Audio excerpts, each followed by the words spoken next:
So for the past few weeks, we've been in this series called Real, and we're talking about what it means to be a real friend. So if you were here the first week, Matt talked about just showing up for your friends when they're going through something hard or they're struggling, just showing up and just being there for them. Last week, Christy came and she spoke about reconciliation between friends and just making things right between you and your friends and forgiveness and everything that goes along with that. But as we get started and continue in this series, I wanted to show you guys a couple pictures of my friends, if that's okay with you guys. So this is like my friend group. They're some of my best friends. I've been friends with them since I was a little kid. There's a few of them in the room, so you probably recognize some of them. But these are some of my best friends. We get dressed up like this often and just go and hang out and stuff. So yeah, that's my friend group. Here's another picture. These are some of my closest guys, and so this was on my bachelor party when we went skydiving. And again, these are some of my best friends, and I could talk a lot about these guys because they mean so much to me, and they're great friends for such different reasons. Nolan, this big guy right here, he's one of the most intentional people that I have in my life. Like, he's always checking in, he's always asking how I'm doing. He's just always there for me and praying for me. Max and Sutton, so this is Sutton, my brother, and then Max is over here on the end. They're like just two of my favorite people in the whole world. I just love being around them. Like, my heart is just happy when I'm able to be with those guys. They're just so much fun to hang out with. Zach and Kanan, Zach is over here in the middle, Kanan's with the hat. They are two of the most supportive friends that I have. They're like some of the best listeners that I have. They push me to be better. And I could keep going on and tell you stories about all these guys. They're such great friends to me, and the truth is that relationships are just a massive part of our life and who we are, right? So much of our life revolves around our friends and the people that we're doing life with. You guys have all probably heard that we're created in the image of God, right? I think all of us have probably heard that. And part of what that means, part of what it means to be created in the image of God is that we were created to be in relationships with other people. We were created to be in community with each other. And so we will never fully be who God created us to be if we're not living in intentional community and relationship with other believers.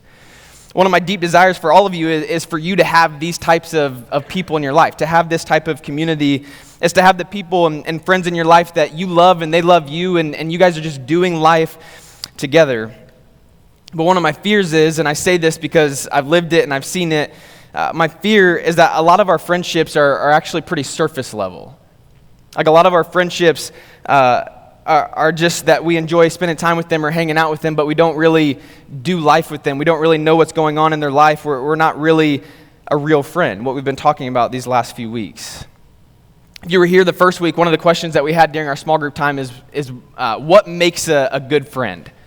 Like, what are some qualities that make a good friend? If your group is anything like mine, which I'm sure it's not, but for this question, it might have been similar to my group. But we had a lot of answers about certain things, like good friends are trustworthy. Good friends are loyal. Good friends are honest. Good friends are fun to hang out with. Good friends are caring. I think all of us probably had similar answers to that. But my guess is, and I could be wrong on this, but my guess is that no one in that small group time said that a good friend is someone that will call me out and tell me when I'm doing something stupid. Like, it might have came out, but I don't think that's where our mind initially goes when we think about what a good friend looks like. And that's what we're going to be talking about tonight. The focus of tonight is that real friends will lovingly confront each other. Real friends will lovingly confront each other. And here's the deal. This is a hard topic. It's not fun. It's uncomfortable, it's challenging, it's not natural for us, but I believe that it is necessary and a step that we all have to take if we want to grow in looking more like Jesus. And so tonight we're going to be focusing on a story from 2 Samuel chapter 12, but there's a lot of stuff that we need to cover that gets us to this point in 2 Samuel. And so we're going to back up just a little bit. I'm going to cover a lot very quickly. Not going to cover it in detail. I'm going to skip a lot of things, but try to hit some of the highlights that we need to know that will help set up our story for tonight. And so if we were to go back to 1 Samuel, Israel requests a king. Okay, so the nation of Israel, they request a king. They want to basically be like everyone else, and they want someone ruling them. And so that king becomes Saul. Saul's the first king. Saul, he does a lot of good things, but then he ends up disobeying God, and then God's not happy, and so then God actually appoints a new king, and this new king is King David. Okay, and David is described as a man after God's own heart. He's anointed as the next king, but interestingly, this happens while Saul is still the king. Okay, so David is told he's the next king, but Saul is still the king. And so Saul, he gets really jealous, and he tries to kill David a lot, and David is running and hiding, and then years and years and years later, David finally becomes the king at the beginning of 2 Samuel. And this is important because if we were to look at the book of 2 Samuel as like a big picture, if we were to look at the first half of 2 Samuel, so 2 Samuel chapters 1 through 10, that first half, we would see that David is killing it. Okay, he's the new king, and he's killing it. Like he's having victory after victory after victory. He's having tons of success. Everything is just going his way. He's crushing it. He's doing amazing things. He's having victory after victory after victory. Have you guys ever had a season in your life like that? Like when everything is just seemingly going your way, you're having a lot of success, things are coming easy, you're enjoying it. Maybe you ask that girl to HOCO and she says yes. You get accepted to that college that you were really wanting to go to. You aced the test that you didn't study for. Like your team is winning, you're doing great in whatever it is that you're in, and you're loving life.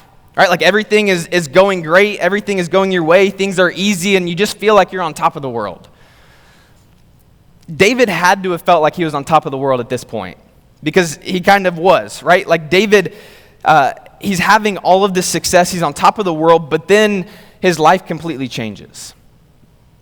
And if the first 10 chapters of 2 Samuel were all about David's success, then the rest of the book of 2 Samuel is all about David's struggles.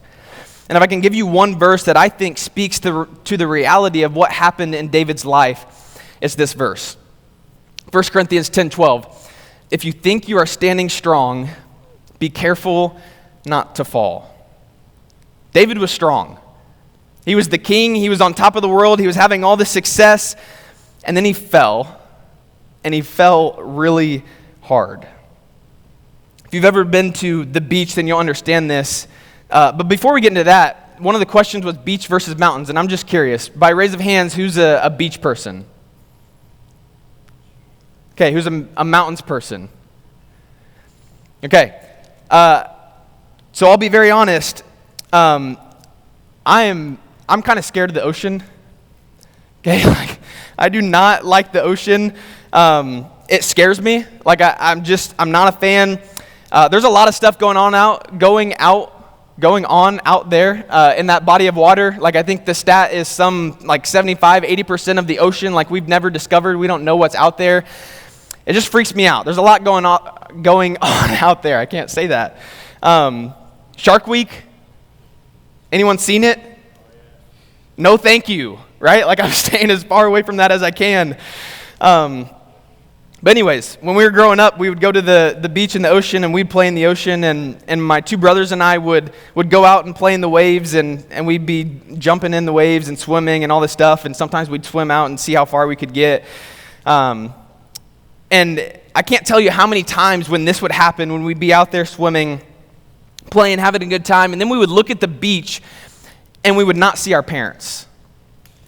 And in that moment, when we would look to the beach and not see our parents, we would just start freaking out a little bit.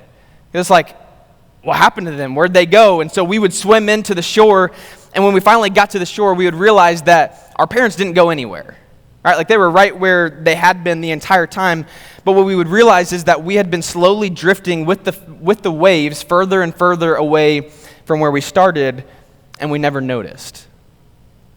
And I say this because the truth is, in our lives, it is really, really easy to start drifting into sin and have no idea. To start slowly moving down the wrong path and not even realize it until one day we get somewhere that we never imagined we would go, or we do something that we never imagined that we would do. And I think this is what happened in David's life. David, he slowly starts to drift into sin. He makes these small, seemingly insignificant compromises in his life, and then it ends up blowing up in his face. And so let's see how that all happens. It starts in 2 Samuel chapter 11 and verse 1. It says this: In the spring of the year when kings normally go out to war, David sent Joab and the Israelite army to fight the Ammonites. They destroyed the Ammonite army and laid siege to the city of Rabbah. However, David stayed behind in Jerusalem. So here's David's first mistake. He stays behind. You see, David, again, he was crushing it, right? He's having all the success. He's having all these military victories. He's killing it. And so he decides to take a break. He decides to stay back when kings normally go to war because he doesn't need to go, right? He's killing it. He can take some time off. If you think that you are standing strong, be careful not to fall. 2 Samuel 11 verse 2 says this, "Late one afternoon, after his midday rest, David got out of bed and was walking on the roof of the palace. As he looked out over the city, he noticed a woman of unusual beauty taking a bath." And so here's where David's second mistake comes. He looks at something that he shouldn't have looked at. And it's not like he just looks and sees it and then he goes on with his day. He looks and he fixes his eyes on it in his mind and his heart, and temptation hits him, and then he's overcome with lust. And then mistake number 3, he takes something that doesn't belong to him. And if you're familiar with the story, what happens is that David requests for this woman to be brought to his palace. She's a married woman, and her husband is actually fighting in the war that David should have been fighting in, the war that David decided to stay back from. But David calls for this woman to be brought to him. They sleep together. She gets pregnant. But then the story's not over, because David, then he decides to call for her husband to come back. And what he's trying to do is get her husband to sleep with her so then he can cover the whole thing up and say that he's the one that got his wife pregnant. Well, his husband refuses to do that. And so then David tries to get her husband drunk to then sleep with her, and he still won't do it. And so then David decides to have her husband killed. And so he sends him into the front line of the army in the battle to be killed. David, a man after God's own heart, a chosen leader and king to lead Israel, to lead God's chosen people, a man that's having all the success and all the victory that he could ever want, and everything, his whole life is blown up. If you think you're standing strong, be careful not to fall. David slowly drifted to a place that he thought he would never go. Now, a quick timeout, because I know that was a lot, and it was a lot of story and a lot of things that happened. And I know tonight's supposed to be about friendship. Okay, so what are we talking about, right? Like, how does this all tie in? But the thing is that we need to cover all of that backstory to get us to the point where our story actually is, so that we can understand the significance of what's happening in our story. But before we get into that, I'm just curious, do you guys have that friend that just seems to say the exact wrong thing at the exact wrong time? You guys have that friend that it's like a gift of theirs, like they just say the wrong thing at the wrong time? I remember a couple years ago, I was at a basketball game with one of my friends, and long story short, I'm sitting next to this friend and we're watching this game, and he basically keeps expressing how poorly one of the players is playing. And so he's like, "Man, I thought that she was good. Like, what is she doing out there?" And like every mistake that she made, he's like pointing out, and he just keeps going on and on and on about like how poorly this player is playing. And he's like trying to get me to, he's like, "Dude, like what's she doing? What's going on?" Well, a couple minutes after all this, the lady that's sitting in front of us gets up and walks away. And we notice as she walks away that she was actually the mom of the player that he was talking about. So it's like, there's one person in the gym that you don't want to hear what you're saying right now, and she just happens to be sitting right in front of you. I'm sure that you guys all have stories of examples when people just say the wrong thing at the wrong time. But do you have friends that are really good at saying the right thing at the right time? Like they just seem to always say the exact thing that you need, like the exact thing that you need to hear in that moment. They're there, and they're the ones that say it. This happens for David. After David commits all these sins and he makes all these mistakes, he has someone tell him exactly what he needed to hear. 2 Samuel chapter 12, verses 1 through 7, it says this. "So the Lord sent Nathan the prophet to tell David this story. There were 2 men in a certain town. One was rich and one was poor. The rich man owned a great many sheep and cattle, and the poor man owned nothing but one little lamb he had bought. He raised that little lamb, and it grew up with his children. It ate from the man's own plate and drank from his cup. He cuddled it in his arms like a baby like a baby daughter. One day a guest arrived at the home of the rich man, but instead of killing an animal from his own flock or herd, he took the poor man's lamb and killed it and prepared it for his guest. David was furious. As surely as the Lord lives, he vowed, any man who would do such a thing deserves to die. He must repay 4 lambs to the poor man for the one stolen and for having no pity. Then Nathan said to David, you are that man. You are that man. It's you, David. You're the one that has done all of this. The sad part about this is that Nathan tells a story, and David, he can clearly see in the story that what's happening is wrong, but he can't recognize that what he did in his own life is wrong. And the truth is that it is easy to become blinded to our own sin. It is really easy to become blinded to our own sin. The reality is that there are some times that you can't see certain things in yourself that other people can see, right? So like if I have something on my face or in my teeth after eating, like I can't see that, right? But other people can clearly see that. At the fall retreat that we had a couple weekends ago, I got asked by some students if I'm sad a lot. And the reality is I'm not sad a lot. I feel like I'm a pretty happy person most of the time, but I do realize that sometimes I give off like a vibe or an energy that I'm sad or I'm mad or I'm standoffish, but I don't realize that I'm giving off that vibe. Right? Like I can't tell the vibe that I'm giving off. That's something in me that I can't really recognize or see, but other people, you guys, you can see that in me. You can feel that and experience that. People can recognize something that I'm blinded to or unaware of. And it's easy to become blinded to our own sin. We don't see it or we don't recognize it or we don't really understand it for what it is. We don't realize that the friends we're hanging out with are influencing us to do some pretty stupid things. Or we don't realize that the dating relationship we're in is actually pretty toxic and unhealthy. Or we don't realize that the words that we're saying to people are actually pretty hurtful and they're crushing the people around us. Or we don't realize that the way that we gossip is actually hurting people's relationships. David didn't even realize his own sin, and he needed someone to confront him about it. And the same is true for us. We need friends that are willing to tell us the hard truth. We need friends that are willing to tell us what we need to hear, not just what we want to hear. Let me unpack this a little bit more, but I'm going to do this quickly. And so the first thing from this story that I want us to see is that Nathan cares. Okay, Nathan cares. Nathan was a prophet. He was an advisor for David, and so him and David have had a lot of interactions. They probably had developed a friendship at this point, and Nathan cared about David. Like, I really think that Nathan cared about David, and he loved him, and he wanted what was best for him. And so because Nathan cared about him and loved him, he confronts him. And so Nathan confronts him. He chose to call out the sin and speak life into David's life because he cares about him. Because the reality is, if you truly love your friend, then you're not going to let them go down a stupid path or do something stupid. Think about it like this. If you lift weights and you're lifting with someone, and that person has terrible form, right? Like they're doing back squat, it's awful.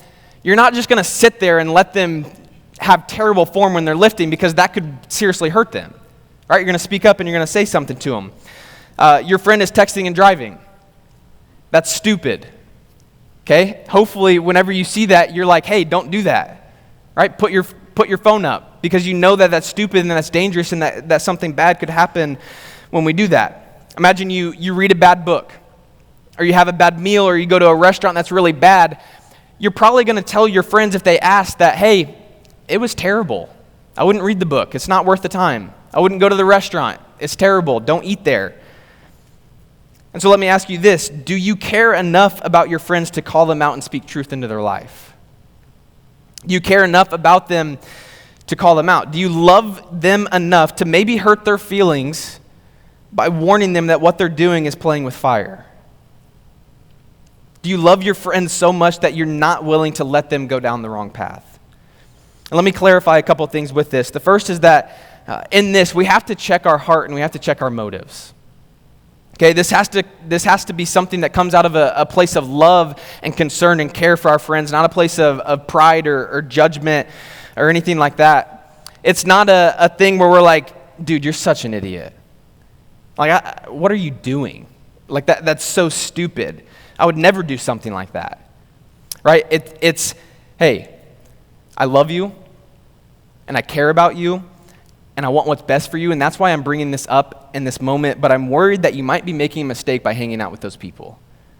Can we talk about it? All right, you see the difference? It has to come out of a place of love and care for that person. The second thing that we have to make sure is that you and your friends are both pursuing Christ. Okay, so this specifically for tonight is something that you are to do with your friends that are also pursuing a relationship with Jesus. As Christian friends and Christian community, we're called to keep each other accountable, and we're called to help each other live a life that is honoring to God. And so if your friend is not following Jesus, then you don't need to call out their sin in the same way that you would a believer. You need to tell them about Jesus. Right? But if your friend is following Jesus and they are a believer, then you have not only the permission, but the responsibility to speak truth into their life and help them. And when we do this, I'll be very honest, when we do this, it hurts. Like this is not a fun thing to do. It hurts no matter which side you're on. If you're the one speaking into someone or you're the one getting spoken to, it hurts. Like it's not fun at all. Oftentimes when this happens, we can get really defensive and we can think that they're wrong, or we can try to throw it back on the other person or start telling them everything that they're doing wrong, like whatever it is, because it hurts. But oftentimes when we listen and then we sit with it and we reflect, we often realize that what they're saying has a lot of truth in it. Proverbs 27:6 says, "Wounds from a friend can be trusted, but an enemy multiplies kisses." It hurts. It's not fun, but when we know that our friends love us and they're for us and they want what's best for us, then we can trust what they're saying. My friend Zach is like one of those guys for me. He's back there, he runs projection for us, and he's one of those guys that will openly call me out and speak truth into my life. He'll tell me when I'm being inconsiderate, he'll tell me when I'm being selfish or prideful or judgmental, and every time he does, it sucks. Like seriously, I hate it. I don't like it at all. It hurts, but I love him for it because he helps me look more like Jesus. And that's what this is about. So Nathan cares. Nathan confronts, and then what happens after this is just so beautiful, because then David confesses. 2 Samuel chapter 12, verse 13 says, "Then David confessed to Nathan, 'I have sinned against the Lord.'" And so David gets to this point where he's like, "You're right. Like that is me. I am the one that has done this." And I don't know when or even if David would have ever got to this point in his life if Nathan wasn't willing to speak that truth into his life and point it out for him. And then after that, Nathan comforts him. It's the same verse, but just the second half of the verse. It says, Nathan replied, "Yes, but the Lord has forgiven you, and you won't die for this sin." See, the beauty in this is now that Nathan was able to love David even more.